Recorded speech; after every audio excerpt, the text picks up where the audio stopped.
Hello again, everybody, and today I'm back with another video, this time about this terrible movie released by this person called Sia. And now, apparently she's had some, incredible hit songs or whatever, but I don't know if I'm just, completely out of the loop, but I've personally never actually heard any of her most famous songs. But anyways, besides that, Sia is mainly a singer, and she released this movie in February of this year. This movie follows the journey of an autistic girl, but the problem is the way she's portrayed is horribly stereotypical and comes off more as a mockery than an attempt to uplift the community in any way. And in case you didn't know, I do have autism myself, so this is coming from somebody the movie is trying to represent and failing horribly at it. I haven't actually watched the full movie, but by the way Sia acted on social media as well as the opening scene of the movie, those things alone tell me enough to know that I'm not paying $7 to watch somebody play a caricature of an autistic person. And besides, it was hard enough for me to watch autistic people basically just be mocked in the opening scene, so I would likely have a hard time sitting through an hour and 45 minutes of it. But anyways, without further ado, let's just get right into the movie.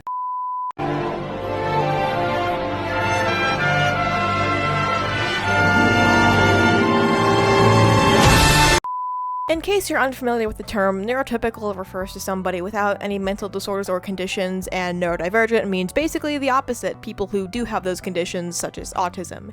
Anyways, let's begin with a quick synopsis of the movie, which reads as follows. Zhu is newly sober when she receives news that she is to become the sole guardian of her half-sister named Music, a young girl on the autism spectrum.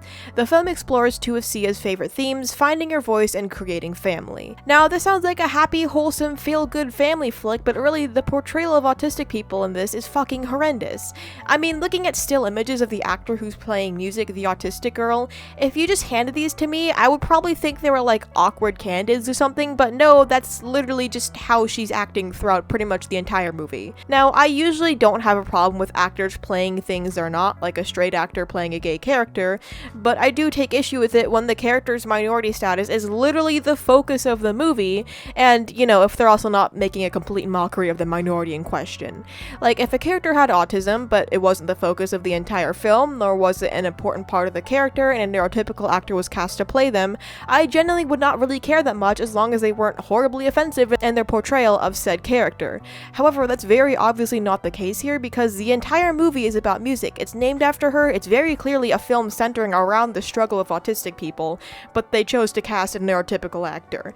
If you're trying to represent the community, the least you could do is choose someone who actually fit the role. Not to mention the multiple autistic actors who reached out to her and said they were available to act on short notice, but then Sia responded by calling them bad actors.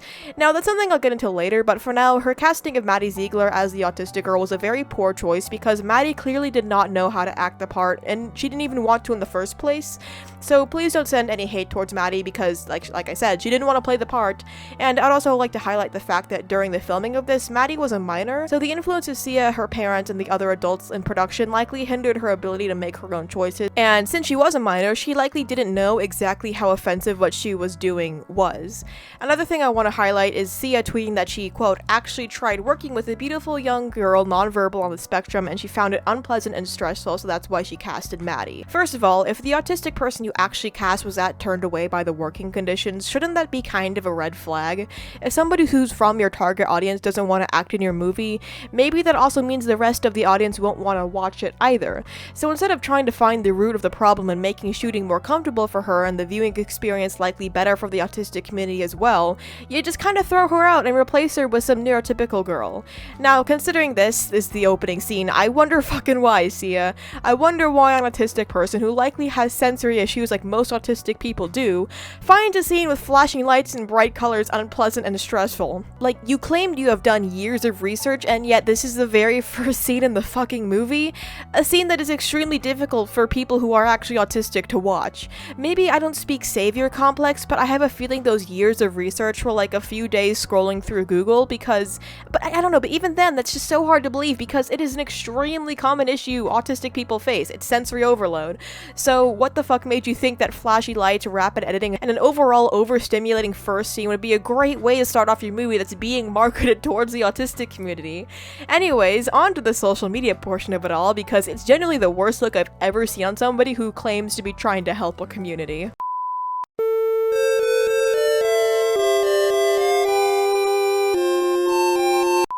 Now, Sia deleted her Twitter account because of all of this, but I was still able to find screenshots of some of the interactions she had, as well as a few really cringe-worthy interview clips. Starting off with the conversation I mentioned earlier, an autistic actor responded to Sia, saying that she and several other people could have easily acted on short notice in a very non-aggressive manner, and Sia just responds to her by saying, "Maybe you're just a bad actor. I'm sorry, but you're trying to make a movie representing a community, and when the community gives you very polite and reasonable criticism, you just immediately fucking insult them. What the hell are you on? It is so clear that you literally don't give a single shit about us. You just want to give yourself Twitter woke points and a pat on the back, don't you? Usually I have trouble perceiving people's intentions, but I can smell the savior complex on this bitch from a mile away. Not to mention this tweet here. Grr, fuckity fuck, why don't you watch my film before you judge it? Fury. Sia, you're 45 years old and talking like a 12-year-old who just learned how to swear on the internet. That was painful to read. I don't know if you're just trying to be quirky like when you wrote your YouTube bio, which reads, "I am Sia. I was born from the butthole of a unicorn named Steve. I'm sorry, but random XD humor died 4 years ago. Maybe we're judging you and your movie preemptively because you cast a neurotypical actor to lead a movie that's supposed to focus on neurodivergency, or maybe because you announced you were working with Autism Speaks, with the one corporation that is so widely hated by the autistic community because all they do is fearmonger and try to fix us. I could make an entirely separate video on why Autism Speaks sucks absolute ass, but for now I want to keep focusing on the way Sia acts here because these interview clips just make me want to die from secondhand shame." Kate Hudson her character realizes you're in the room by seeing your wigs, which I think is so interesting because it's like a layer of a relationship, a wig, you know? And the fact that she can see through that there's a person underneath it is almost like a parallel to the main story here, which is here's this person who can't speak, you know, she might as well be like an inanimate object like a wig, except there's so much going on in there. Yeah. So, bitch, what the fuck did you just, with your whole heart and soul, listen to somebody compare an autistic person to a wig, an inanimate object, and then gleefully nod along like you're not trying to pretend you care about us in our community? Like, what the fuck was that? I swear to God, it's so obvious that she's only doing this to feel like some kind of savior, because any person who actually cared about the autistic community would not act like this. They would not create scenes that are upsetting for actually autistic people to act in or watch. They would not work with a corporation that is infamous as Autism Speaks. They would not immediately insult autistic actors over the mildest criticism, and they would immediately call out the interviewer for saying that, because it's just so obviously wrong. Another thing Sia said was this. I don't know why, but I've always had a thing for special, and they're called special abilities now, not special needs. Oh my god, this woman is so insufferable to listen to. I would literally rather you call me a retard than to say I have special abilities. Please. There is nothing special about my abilities. The only special abilities autism gave me was crippling social anxiety. It's not fun or quirky to be autistic, believe it or not. It is something that has and will affect me for my entire life, and has made things a hell of a lot harder for me. Because believe me, if I had a choice, I would choose to not be autistic. I would rather be neurotypical and be able to correctly perceive social situations and not worry about having to be fucking ostracized for something I can't control. But unfortunately, I can't just cure my autism, contrary to the belief of Julianne Hartman, so the best I can do is learn how to accept myself and live with the cards I've been dealt. The word disabled is perfectly fine. It's an accurate descriptor. We're not going to be offended because you call the red fence red. Just please stop babying us. Literally all we want is proper representation, and then you give us this. Not only that, but you literally just tweeted out, "I'm sorry," and then fucking deleted your Twitter, so it's obvious you can't take criticism. I mean, it was obvious from the start when you threw a little tantrum when the autistic community rightfully criticized you for your portrayal of them, but the fact that you just straight up left social media cements that for me. I genuinely just don't understand how you can even come to the conclusion that any of this was a good idea, from asking Maddie to act like a lunatic that in no way reflects the actual behavior of autistic people, to making scenes of what actually upset us, to smiling and nodding when your interviewer compares the community you're trying to defend and uplift to literal objects. The infantilizing is just so frustrating that people somehow greenlit this abomination in the first place. Honestly, Sia really just comes off to me as those fake woke girls that come up to you at school after they find out you have autism and start treating you like you're a toddler. Like, they start speaking all slow and shit, like, you know those TikTok motherfuckers that think we're just like ooh autistic beans that are so cute and quirky, that pretty much romanticize things like stimming. I don't know, I'm getting off track here, but it's just so fucking infuriating to me when these people try to be supportive but end up being all like, haha, you're stimming, go autistic person, go. show, or try to claim words like stupid and insane are somehow ableist, and I honestly just hate using the word ableist now because of how much it's been watered down as of lately, but honestly that's just what Sia's behavior here was. Like, literally all we want is to be seen as normal people.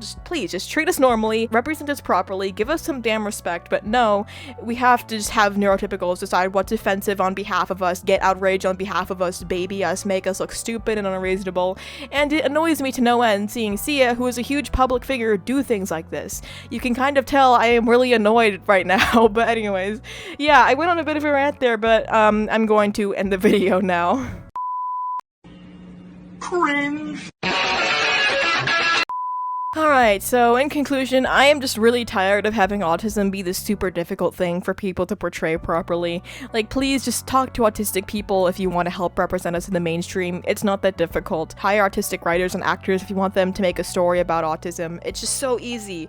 Anyways, thank you so much for watching. If you like this video, be sure to hit the like button. Leave your thoughts down below and check out my channel because, you know, I make a lot more videos like this. If you want to follow me on my social media, see some of the art I make, my thoughts, get a commission, whatever, all the links are down below, and with that, I'll be heading out. Thank you so much for watching, and I'll see you in the next one. Bye.